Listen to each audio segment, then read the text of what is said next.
The old winter quarters of Colonel Mitchell's regiment of the Confederate soldiers in the winter of 1861 through 62 by S.C. Turnbo.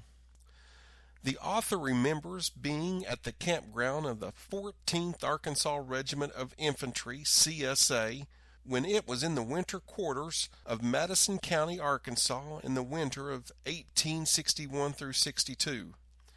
Now, my father, J.C. Turnbo, was an officer in Captain Lewis Hudson's company of that regiment, and I visited my father in the early part of December 1861 when they made their permanent camp there.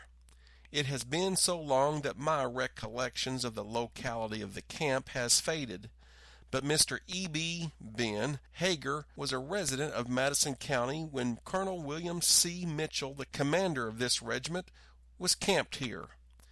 He says that the regiment winter quarters was in the hollow that flows into the War Eagle River and 3½ miles from Huntsville.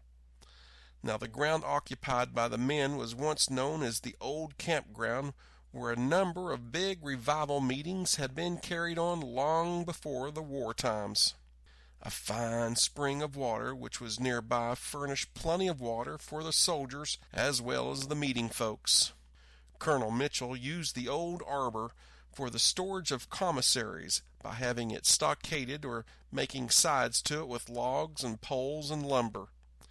The land on which the regiment camped belonged to Neal Does and was on the main road leading from Huntsville to Ozark on the Arkansas River, and was 1/2 mile from the War Eagle River, where the ford was known to be as the first crossing.